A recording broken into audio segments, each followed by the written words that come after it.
Blades fans, subscribe to Blades Ramble. Up the Blades.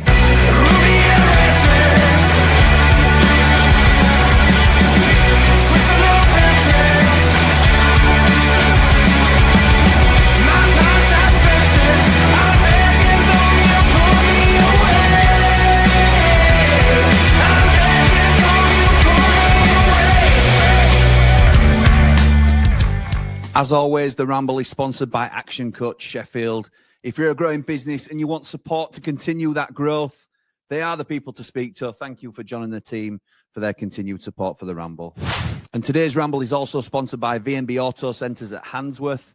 They're still offering that fantastic deal of 50% off your next MOT when you let them know you're a Rambler. Thank you again to Aaron and the team for their support also. What is happening, Blades? And welcome back to the Blades Ramble. I am, of course, Jimmy, and this is hot off the presser. We are smack bang straight after Chris Wilder's pre-match.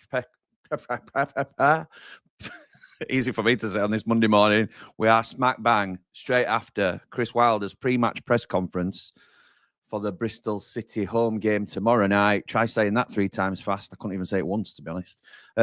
So, yes, we are here to talk about everything that he spoke about. And it was an interesting press conference this morning. Not so many questioners. There was only Adam Oxley from Radio Sheffield and Danny Hall from Sheffield Star that were asking the questions this morning, but got through plenty. So let's have a little dive into what was said. Let me just actually see if there's anybody saying, oh, yeah, we'll get into comments afterwards, but because I can see that you're all like, oh, no, just kicked my camera. We aren't meaning to. Give us 1 second. This is unbelievable. Unbelievable. There we go. That'll have to do. That'll have to do for now. Right. So we started off today with Adam Oxley from Radio Sheffield. And I had a little chat with Adam before this and had a couple of things that I wanted asking as well. So managing minutes. Resting Sousa and Hamer. Are you going to be thinking about, because Sousa came off as a precaution. We're led to believe. Gus Hamer also took a whack, didn't he, against Preston at the weekend. He says, I'm not sure about resting them, but we have to manage potential injuries. We're doing everything we can to make sure they're ready, but we'll pick a team based on getting a result tomorrow night. So didn't sort of let on about anything as to whether the lads will be fit or not. It's not a case of resting players. It's a case of, are they going to be fit to give 100% in the game tomorrow night? So not sure. Read into that what you will, because Chris Wilder and his injury updates, as I've said before, we say it quite a bit on this channel, you can take it with a pinch of salt, because he rightly plays very cautious when drip feeding information. Why would you give you full lineup and full list of everybody that's free and able to play? You wouldn't do it, would you? So did January help with that, says Adam, in terms of being now able to give Vini Sousa an extra game to recover if he needs it, that sort of thing? He was just using it as an example, really. He says, yeah, but we were light at the start of the season. If you remember, he says he always thinks back to the pre-season game at Huddersfield. I were there. I think we got beat. And that might have been he said, I remember doing an interview with you afterwards, Adam, and I think that was the interview which some will remember. I think he was calling for more support from the board, and that would sort of caused a few rumblings online and maybe even at the club as well. But he says thinking about how light we were even coming out of the summer, because it's such a big rebuild, he thinks we've done fabulous to get to January where we are in terms of how we got there in the state that we did. Not state, but what he meant was we were still light and we managed to get to such a strong position. We then had a great window, but it's also about getting the players up to speed as well from the January signings. And he didn't mean about culture. He says, I didn't mean about getting the club or understanding what's expected of them. He said it's more into getting them up to speed with how we play and not necessarily even match fitness, but also patterns of play and things like that. So Adam then asked about Tom Davies, Harry Clark and Alfie Gilchrist. He said that Tom Davies won't be ready and he won't be ready for the weekend, but both right backs, Gilchrist and Clark, are now back with us. They've both been at the parent clubs receiving treatment and could be ready for Sunday for the derby. But won't be ready for tomorrow night, but could be ready for Sunday, which is again, earlier than expected, because the last update on Alfie Gilchrist was he might be ready for Coventry, I think, from memory. Asked about Arblaster. Great question to ask, Adam. Will we see him again this season, basically? He keeps drip feeding little teasers online, does Ollie, that he's, stepping up his recovery and things like that, which is great for us fans to see. And Wilder gave a bit of a wry smile, as if because Adam basically said, will be back again this season? And he says in his mind, yeah, he will, because he wants to be on bench tomorrow night. But it'll be next season. He's dampened expectations altogether and sort of squashed it by saying, we've just had a meeting about him now with the medical staff. Positive updates, but he's still about a third of the way to go. He's doing all he can to get back. He's in a good place, but he's still a medium to long-term injury for us. And then later on, he went on to say, look, he has to think about his future as well as a footballer. Leaning into the previous point that Adam asked about the January window allowing for more recovery time, there's no need to rush Ollie Arblaster back, is there? So if he needs that extra month and he doesn't get, hopefully what will be the final game in the Championship against Blackburn, if he don't get on the pitch for that game, then it's not the end of the world, is it? Because we'd rather he had the extra time to recover and came back fit and firing. My writing is terrible here. He says he's got a long summer ahead, but chances are he will be back with the group for pre-season. Adam then asked to clarify the booking situation. There's a few on. He sort of said there's a 9 bookings thing. It's our understanding and everybody's, because there's such confusion over this. So thank you to Adam for asking this. The 9 bookings. When is the deadline? What's happening? Who's at risk? All this sort of thing. And Wilder said Bristol City is the deadline as far as we're aware. We're disappointed that Anel got booked against QPR. But, so Anel's on 9 cards. If he gets a card tomorrow night, he misses the derby game. He said, but after the Bristol City game, then it's 15 till the end of the season. And Gus is on 11. So Adam sort of said, with that in mind, is it a case of fingers crossed for Anel in terms of Tuesday night? He says, well, yeah, it is, but we trust the players. We have to be competitive. He said he played Anel knowing that fact against Preston, and he didn't get a card, but he was still very competitive. So I thought him and Jack, he then went on to say, I thought him and Jack were outstanding on Saturday in a very physical game. Moving on. Sydie's, they talked about Sydie Peck and his incredible development. Can I just have a few words on Sydie Peck? Says Adam. Absolutely. Sydie, how far can he go? I think the question was. And he said, well, he needs luck in terms of injuries, but his attitude is absolutely outstanding. The door was open for him and he's walked right through it. He's taken his chance. The supporters love him, and rightly so. His attitude is fantastic, but it's not just his attitude. He's a fantastic footballer as too. He's got ability. He's had off days, but a few have, to be honest. And it goes under the radar that not only have we got such a young squad, but we've got an inexperienced squad at this level. It's the first season for a lot of them at this end of the table. He talked about Michael Cooper, even though obviously he's been a championship keeper before, but it's the highest he's played. Harrison Burrows, Sydie Peck, Femi Sariki, Jezran Raksaki. He says they're getting used to playing at this end of the table and playing well in a top league. A season in the championship at this standard is very good for all of them, and we have to sometimes be a little bit more patient with them. Adam then asked, interestingly, did you watch the Leeds game? I'm intrigued to know whether, because I 100% believe, 100%, and this is just my opinion, but I 100% believe that players, managers, everybody linked to clubs. So we're Sheffield United fans. We always look out for the Leeds, the Burnley, and at one stage Sunderland, and let's hope they don't come back into it. No offence to Sunderland fans. But at the minute, we are just as interested in what Leeds are doing and Burnley are doing as what Sheffield United are doing, because it directly affects us. No getting away from it. It directly affects us. The party line from managers, players, clubs is always, no, focus on what we've got to do. We do our bit and it takes care of itself. That is very true in terms of we can only do what we can do. But I don't believe anybody when they say they don't pay attention to what other clubs are doing, because it's human nature to. He'll have been jumping up and down yesterday when Portsmouth won. But guess what he said? I didn't watch. Hour out. Don't believe you, Chris. Don't believe you. I don't. I'm sorry. I love you to bits, but I don't believe you. We need to do our job. True. Absolutely true. And he has to have this mindset, doesn't he? He has to pure focus on what we're doing. Don't get emotionally caught up in what's going on in the league. Be professional. I understand why it's the line that they come out with.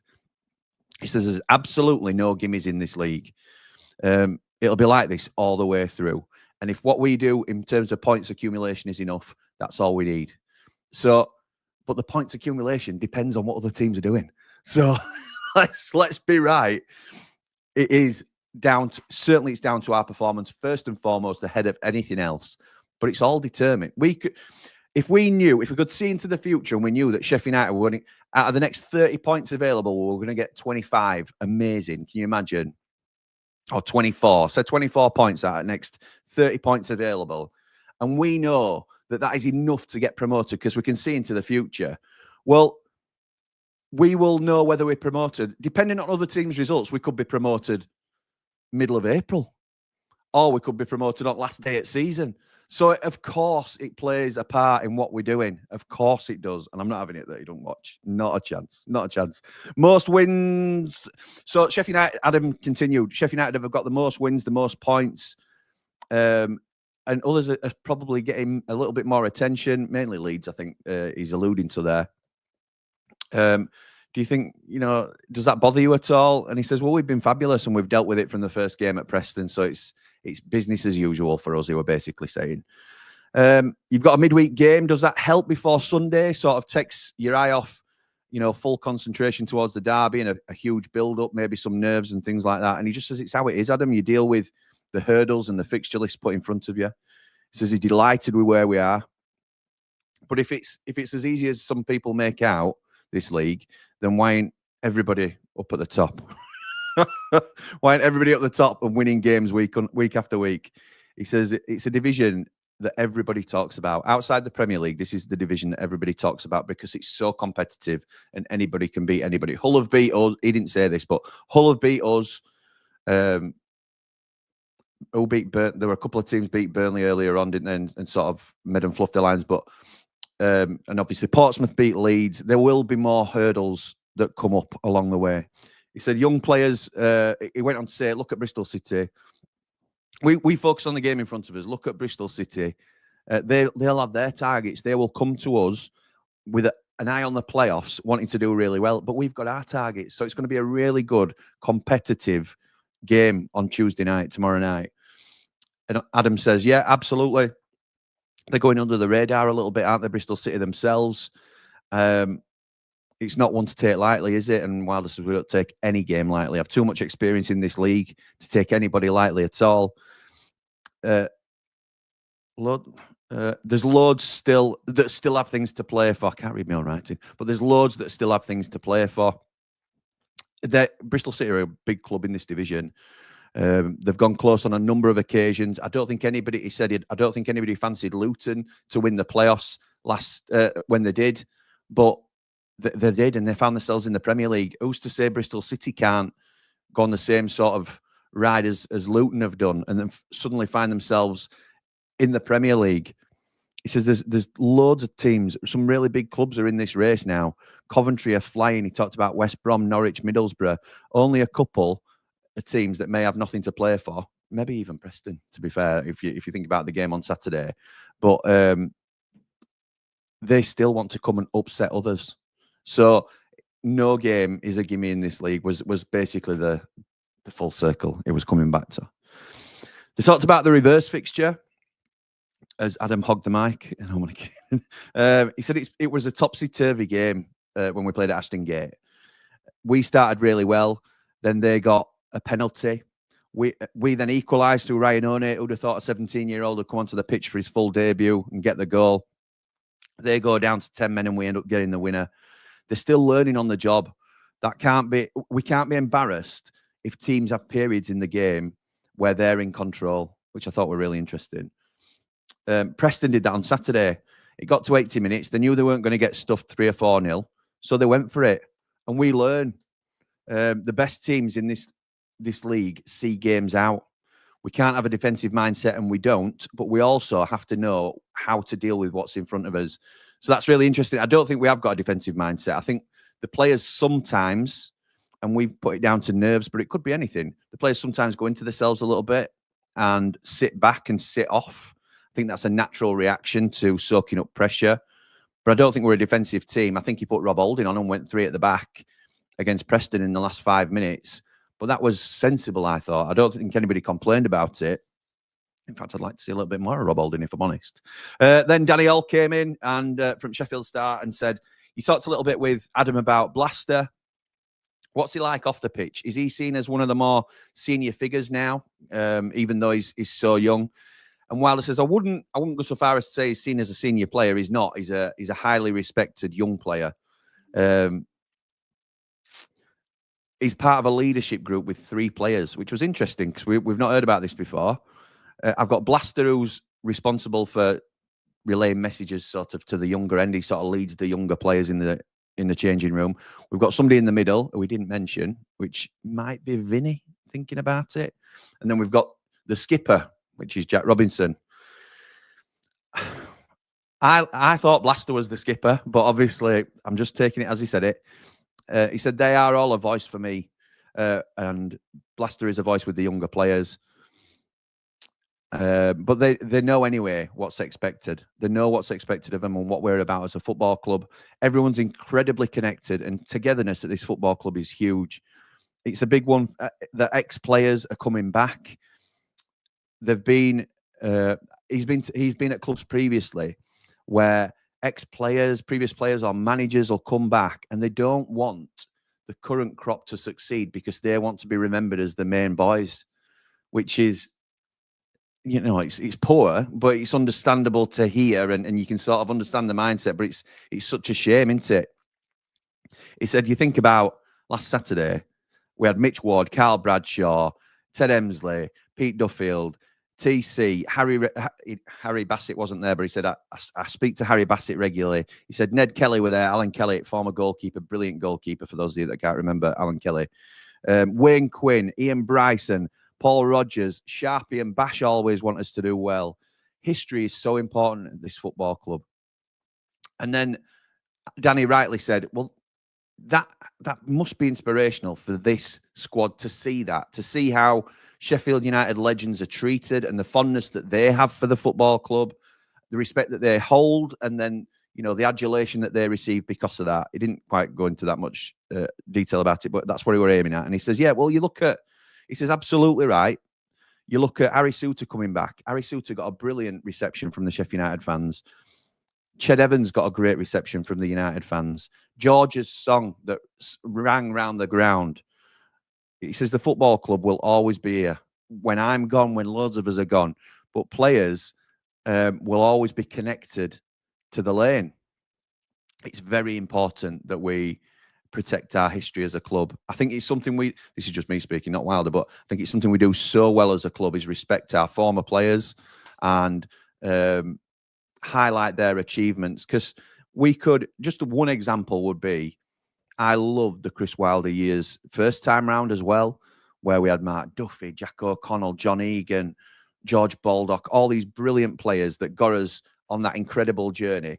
But that doesn't tarnish the memory of the triple assault season for me, in terms of which was, my dad repeatedly said, who's been a fan for 60 years, he repeatedly says that's one of the best seasons he's ever had, which was where we got 2 semi-finals and a playoff final and ultimately won notes. But Michael Brown, Chris Morgan, Michael Tong, brilliant players. And then further back, Wayne Quinn, players like that I were playing when I first started watching, Vasper Bokis, Alan Kelly. So, and that's as far back as I go, but there'll be people watching this that can remember a lot further back than that. So we don't think, oh, well, we didn't enjoy that triple assault season now because the 2016, 2017, 2018 team were better or anything like that. No, they all hold special memories in their own right for us as fans. And there'll be people that went to the Leicester game in Division 4 and stuff like that. My dad talks about it all the time. So why do we have to rank things? I love how we respect our memory. Brian Dean, another one that's played a huge part in our. But you could go on listing players for ages. Anyway, sorry, I went off on a bit of a tangent there. Danny then circled back to the leadership group comment, which is obviously the first time a lot of us have heard about this. He says, "Is it something that you've always done formally, or is it sometimes? Is it just something that's more formal now here at Sheffield United?" He says, "Well, I've never had this sort of set in stone, really, but." I've always spoken to senior players. It's good to get to know them as individuals and what makes them tick. They translate the messages for me into the changing room. And in the changing room, that is run by players. I want my players to take responsibility and I want them to be in charge of running the dressing room, which they do. And we've heard about the stories about Aston Villa where players were walling each other up when we let a 3-goal lead slip back to 3-3. We went on then and continued to, went on and got promotion. We thought we'd thrown it away, some of us, didn't we? So it works, doesn't it? He knows what he's doing. He knows what he's doing. Again, they talked about Ryan One and touching again on the previous thing where Danny rightly asked, and it's a good question that we want to know about. Was it a difficult decision not to send him out on loan? It's a bit of a balancing act sometimes, isn't it? Because obviously he's training with good players here. And Chris said, we always have an eye on their development as players, but also we have to make sure we're not light. He says he's had a fabulous season so far. He's now training with senior pros. He has a part to play this season, Ryan One. He's training now up against players like Rob Holding and Jack Robinson every day. We've also got Femi Sariki involved in the first team. There's a time, though, he said, we looked at the players we brought in January, Tom Cannon, Bembra and Diaz, and we thought it were the right time for Louis Marsh because I couldn't see him breaking through that into that group, really, that first team group. So he's gone on loan to Fleetwood and doing really well. And he said, he scored at the weekend, and by all accounts, he's playing well for him as well. So absolutely right. He says, have you got to warn against complacency with an eye on the derby on Sunday? He said, nah, that takes care of itself. So we focus on Bristol City in front of us, and then it's all eyes on Sheffield Wednesday.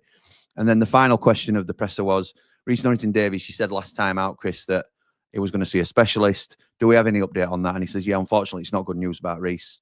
He's had to have an operation on his groin after that block tackle, which was innocuous, really, to a degree.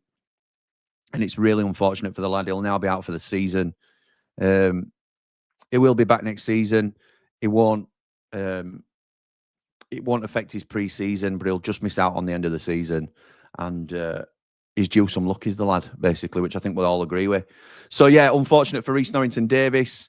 I'm going to jump in and get some of your comments now. Let me know what you thought about Wilder's presser. Not so much focus on the game itself in terms of the questions, but obviously it's good to know that the team are fully focused on Bristol City. It's a huge, huge game tomorrow night. And just before I forget, I want to let you all know that I'm probably going to head down a little bit earlier tomorrow because our pre-match bar is Triple Point, as everybody knows. So I'll be in Triple Point before the game. But I'll also be in Selena Bar and Kitchen because that is our new pre-match bar. They're offering 20% off throughout March for any of our Ramblers or anybody that watches this, really, and just lets them know the code BLADESRAMBLE. You can get 20% off on any of your drinks. So I'll be in there early doors as well tomorrow evening. So hope to see you all there. I met some lovely people in there before the game on Saturday. So thank you to Selena for their support, as well as Triple Point's ongoing support for the Ramble as well. So thank you to everybody that's involved there. David starts us off with a comment saying, morning, Jimmy. Looking forward to tomorrow. It's going to be a tough one, but we have shown how we are so tough mentally. And we'll have to show this again. Up all the Rambles, like and subscribe. Thank you, David. You're absolutely right. It's a mentality game now, isn't it? It's a mental game in terms of, as pushing through and getting the job done. We saw that a Leeds starting to wobble a little bit. I still think they win the league, but are they starting to wobble a bit? Matthew says, morning, Jimmy. Hope all is good. What a day to go back to work. Working with Leeds fans makes it so much better. They're a bit quiet today. Interesting that, Matthew. I thought they might be. Rob says, morning, Jimmy. Definitely need an early goal tomorrow to settle the nerves of myself and the crowd. Bristol need to come out more than Preston, so more space for us. 2-0 with that early goal. I hope you're right, Rob. I hope you're right, pal. Up the Blades, up all the Rambles. Don't work with any Leeds fans, unfortunately, but not missed that fact recently. Just have to give them banter on Twitter. Absolutely right.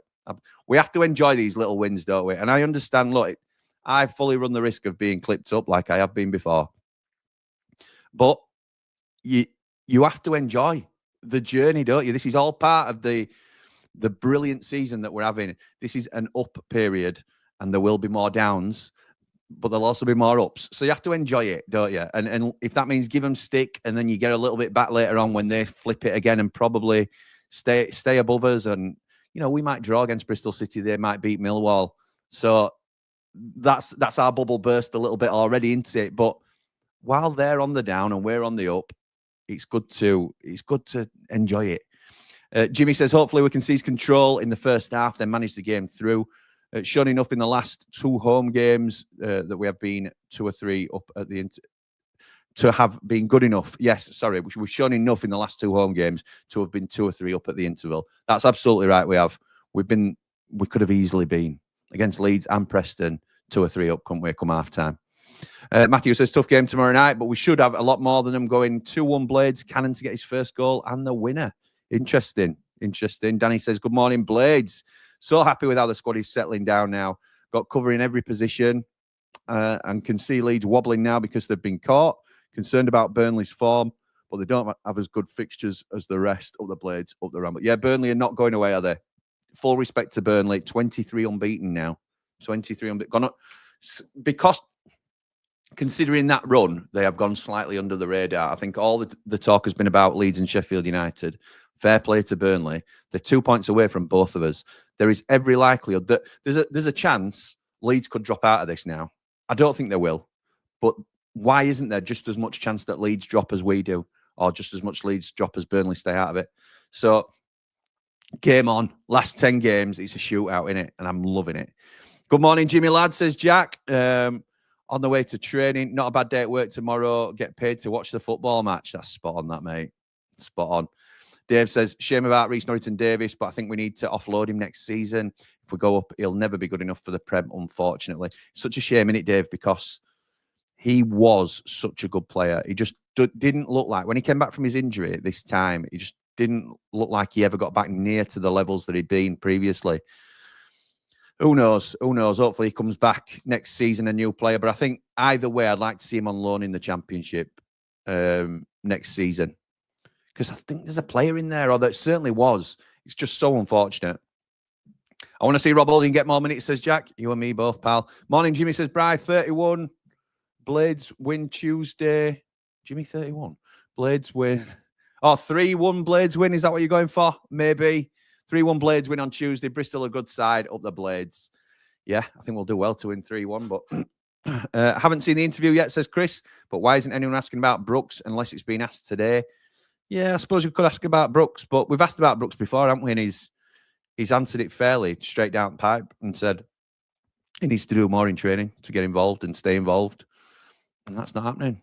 But having said that, when you're starting Brereton Diaz as a right winger and then you bring in Raksaki on, is Brooks third choice? That's what happens. Same as it's like asking the question about Ryan One. It doesn't necessarily mean there's been any falling outs with Ryan One or anything like that. It's just a case of we've brought Tom Cannon in now. Kiefer Moore's come back to fitness.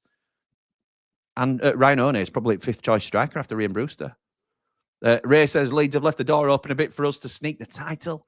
We have to keep it going and take each game as it comes and try to get the points needed. Up the Blades, up the Ramble. Like and subscribe. Top man Ray. Maury says, good morning, Jimmy, mate. I've just watched his presser. I do agree with what he's saying, but with his team injuries is what he says. Who's injured or not, I'll take it with a pinch of salt. Me too. We need him back for Sunday, says Jack. Stop looking at Sunday. Look at tomorrow night. Dublin Blade says, morning, Jim. Help me through, mate. Mate, ready on my next job on the press. Could get used to this, mate. Helping me through.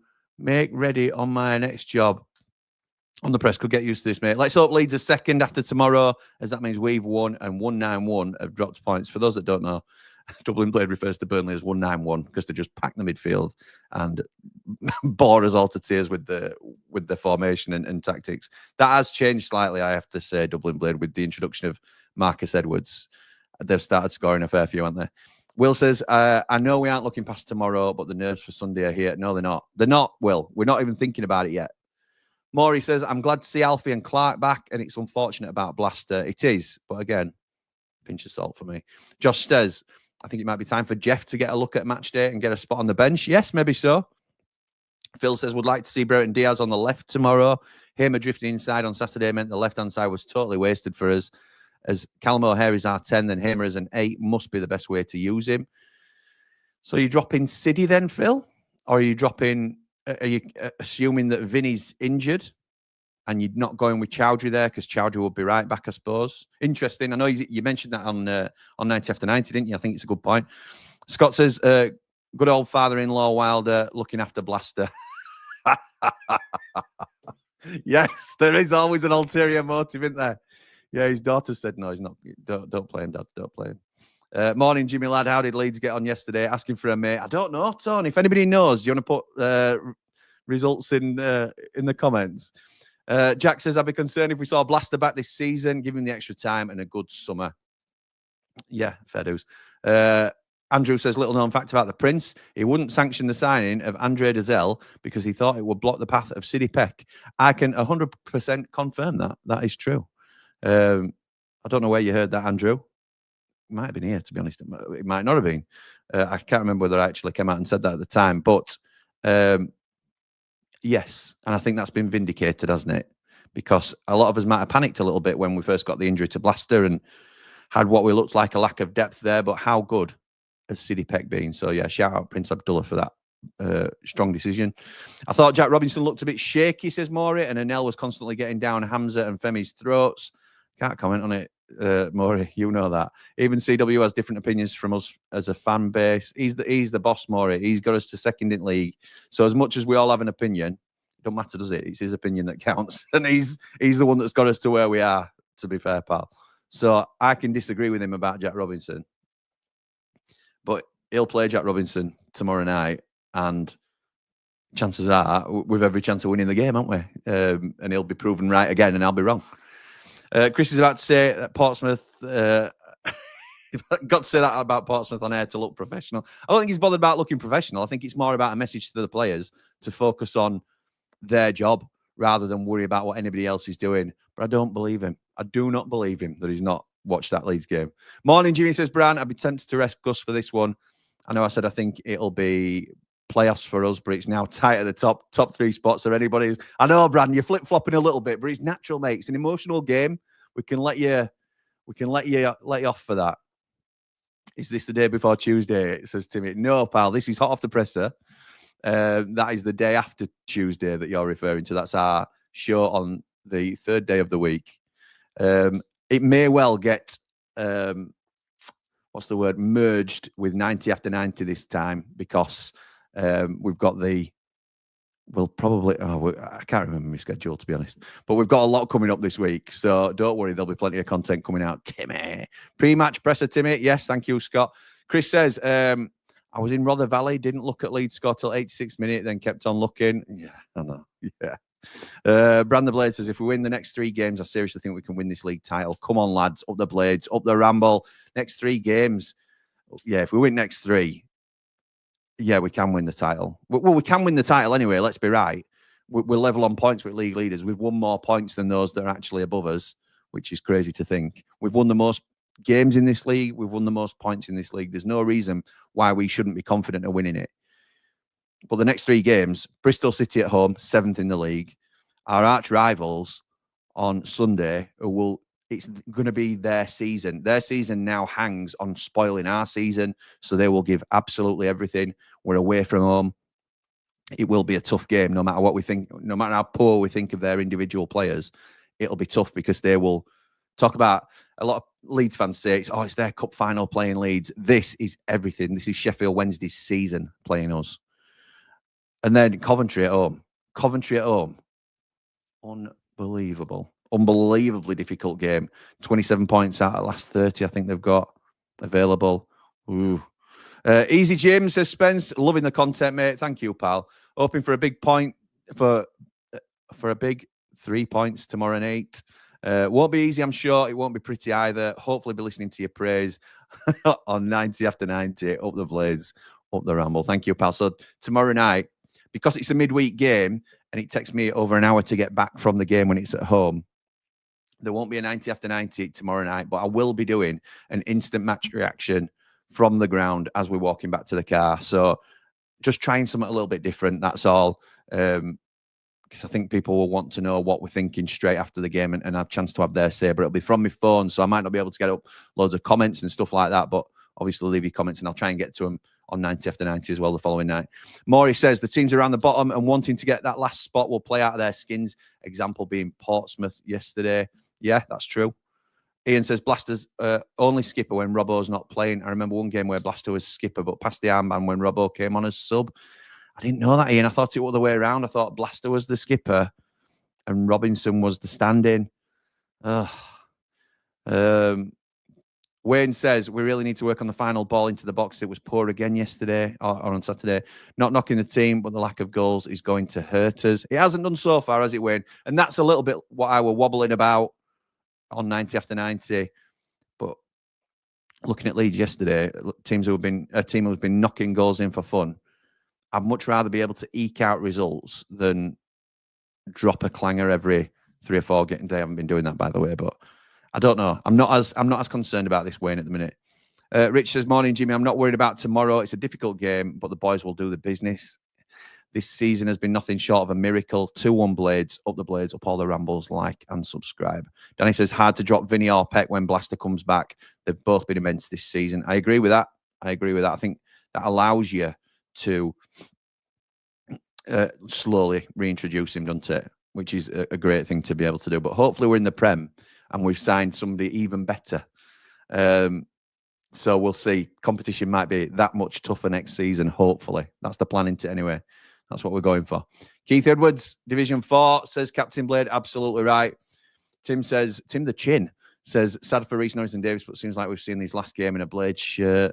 I don't know, he signed a 3-year contract, didn't he, just recently, so maybe not. Walked past Selena Bar the other day, wasn't sure if you were in or not, says Maury. Have you seen that cake shop called Rassam's? Walked past it the other day, they deliver cakes on a robot thing. We've got a Rassam's in Wakey.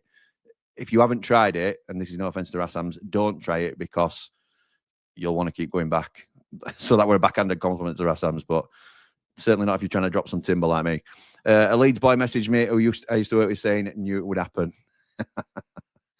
Joe says, just Joe said, if it's us and Burnley, you can see Leeds crumbling at home. If us and Burnley win, you can see Leeds crumbling at home to Millwall. Well, he's changed his tune because when he's saying there would be 10 points clear of us all end of January. I don't know, mate. James says, I think we should cut our losses with Reece Norrington-Davies. A walking sick note and always got a mistake in him. It's not always been like that, though, has it, James? And I'm not saying that might be the future, because it might be. It's just such a shame. Such a shame. And I know, you know, nobody's disagreeing with it being a shame, but don't sit well with me. Do you think prime Reece Norrington-Davies gets in over Burrows? Yeah, I do, Harry. I think prime Reece Norrington-Davies were outstanding. Absolutely outstanding, in my opinion. Steve Holmes, if we don't get more ruthless in front of goal, we'll struggle to beat Bristol. Too many wayward passes in the final third is mind-bending. We do need to get more ruthless, Steve, but how many times, if you presented Tyrese Campbell that chance in first 2 minutes, 9 times out of 10 he scores. Surely. And even the chance where he goes a little bit wider the keeper, I think 6 times out of 10 he scores on current form. Thank God he got his goal in the end, because you don't want him hitting a bit of a wall here where he thinks, actually, my luck's running out here. But he got his goal, and I fancy him to continue on a scoring streak. But I know what you mean, Steve. I know what you mean, pal. R&D's never been prime, in my opinion. Never rated him. Fair enough. We disagree on a fair few things, James, but I respect that. I don't mind it at all. You don't have to. Nobody has to come here and agree with me at all. But I think we have seen prime R&D. I was reading an article about Tom Davies and Ivo Gerbic both leave in the summer. Takes on that. Well, that Football League World. I've not seen the article yet. Was it linked to their wages, Maury? I think we need to keep Tom Davies. I think there's a player in Tom Davies. Ivo Gerbic has never shown me anything playing for Sheffield United. Some reports say we're playing very well out on loan before he got injured. But for me, we need a quality backup goalkeeper in the summer to push Michael Cooper. It's a strange one, isn't it? Because quality goalkeepers will not want to come and be second fiddle. So I'm not expecting us to sign a goal. If we're promoted, and this is a big if, but if we're promoted, I'm not expecting us to sign somebody of the equivalent or even better, because I think you'll struggle to find a lot better than Michael Cooper. But it'd have to be a competent number 2. somebody that if Michael Cooper picks up an injury, we're not thinking, oh no, we're in the Premier League and we've got insert name here in goal. Ivo Gerbic, for example. So I think we need a better number 2, personally. Morning, Jimmy says, Jack, looking forward to the game tomorrow night. Might pop into Selena before the game if you're there. I will be, pal. I don't know my timings yet because obviously we've got a couple of pre-match bars now. But I'm thinking I'll be in Selena first. The plan might be a little bit of snap in Selena and then come down to Triple Point for the pre-match as well and then go on to the game from there. Phil says, hi, Jimmy. Hillsborough stiffest test left. Their cup final. They would love to shaft us, pal. Up the Blades. Like and subscribe. Yeah, top man. Up the Ramble.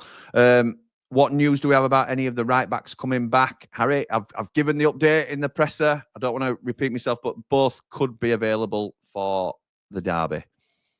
Phil says, would rest Vini and play Sydie so Hamer can be an 8. Okay, resting Vini's a big call, though. If you're taking the fact that he might be 80% into consideration, I can see it. Bryce says, morning, Jimmy and fellow Blades. Up the Blades, up the Ramble. Up Ramble on the road. Come on, you red and white wizards. Top man, Bry. Hope you well, pal. Triple Assault team deserved to get promoted, says Jimmy. Yeah, it did. Played something ridiculous like 64 matches. Our greatest side not to win promotion. I've never seen a better side not win promotion than that. We were brilliant, weren't we, Jim? Absolutely brilliant. Yeah, I mean, I were at both semi-finals, I think, from memory. I was at the Millennium Stadium when we got absolutely hammered by Wolves. Just one game too far, weren't it? What a season. And like I said, that doesn't tarnish, that the fact that we've had promotion with teams since doesn't tarnish that team's memory. So, okay, Jim, I'll agree with you about 191. They've now become 18. No. Also agree with Man Mountain that Sariki in an attacking right-sided position is worth exploring, says Phil. Yeah, so maybe as a Raksaki replacement. If we go, say, we start in Brereton Diaz on the left and Raksaki on the right because Sousa's not fit for whatever reason, so Hamer drops back in. If that's the way that we want to go, and you're looking at a replacement for Raksaki, rather than, well, it's another, I suppose it's a kicker to Brooks, isn't it, really, to push Brooks a bit further down, but Sariki could come on and do a job on that right wing rather than the right back position. Playoffs in regard to that playing out there, Skins. Just read it myself. Don't worry, Maury, that's fine. I know what you meant, pal. Luke says, hi, Jim. If you're offered 7 points out of possible 9 from the next 3 games, would you take it? Bold, but I don't think I would. I would definitely take it. I would take it, yeah. I would take a point at Hillsborough, and I would take 3 points in the next 2 home games. So, yeah, I would. And I think that's a really good return. It keeps...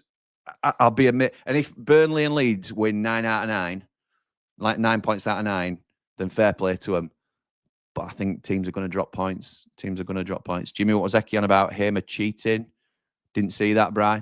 Didn't see that. Maury says, just Joe's clip when he quoted, come on, Melier, come. I thought it was Joe Pasquale.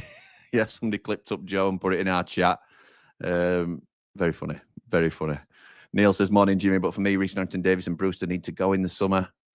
I think if we're being completely ruthless, I completely agree, Neil. I just think it's a shame, isn't it? Maury says, I'm sure it was put on the WhatsApp chat last night. It was, mate, yeah. Johansson for second goalkeeper. Well, he loves the bag, doesn't he? He loves the bag, does old Victor.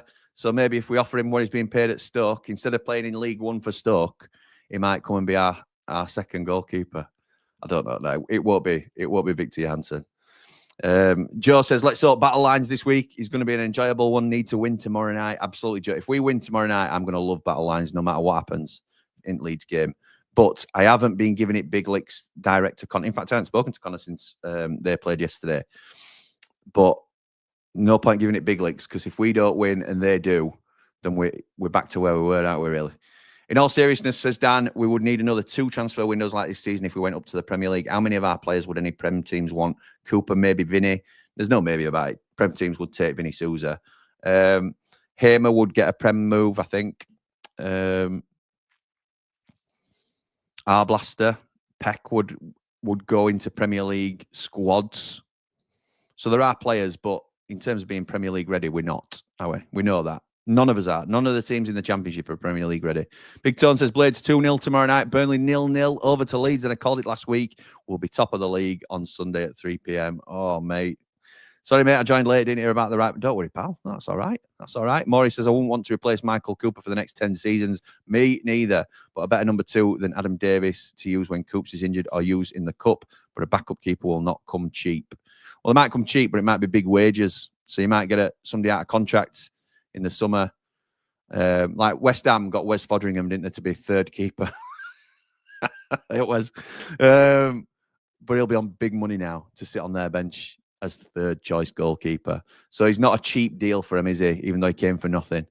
James says, we've got a lot of players that are injured many times per season. I'd be looking to offload these part-time players should we get promoted. The best ability is availability. I know what you're going for, James, but you're absolutely right. That's fair. That's fair. Maury says that triple assault season was my first season following the Blades. I was only 8. Mate, if you can't fall in love with a football club after that season, no wonder you're a Blade through and through. No wonder. Eki was saying Hamer's a cheat code in the league, not that he's a cheater. There we go. There we go. Oh, Brian says, what does that mean, Matt? I'm of an age where I don't get these things. It means that they are a cheat code in a game is where you give yourself an unfair advantage, something that stops you from being beaten. Like you might make yourself invincible in a computer game or something like that, so nobody can sort of infiltrate what you're doing. It's an unfair advantage. What he's saying is it's an unfair advantage for Sheffield United to have Gus Hamer in their team. He's too good a player. Can we try and phone Connor now? Says Danny. No, we can't. We can't. Terence says, I think Eki was saying Hamer was staying high and not dropping back, meaning we were overloading them on the transition. Oh, interesting. Yeah, so fair enough. I thought we played really well. I mean, Eki said the first... I saw little bits of... Or I saw quotes of what he'd said, where he might have said the first 30 minutes, that's the best team they've played against, or the best any side's looked against us. So, you know, it goes to show we might think, you know, Leeds might be better than us or whatever it might be. We are holding our own at the top of this division, and we can't lose sight of that. James has bumped into a Leeds fan while walking the dog. He wasn't happy. He's not happy. He is not happy. No worries, Bri. No problem at all. Right, I'm going to call it there. 47 minutes. That's around the sort of usual time we get in for these. I like these morning streams, and people tend to enjoy them, even if they're catching them up later. So if you are, another reminder that I will be in Selina Bar tomorrow before the game. I'm not sure on the timings yet. I will try and get better with the timings. But thank you to them for their continued support of the Ramble. I'll then be in Triple Point before the game as well to see the lads as per.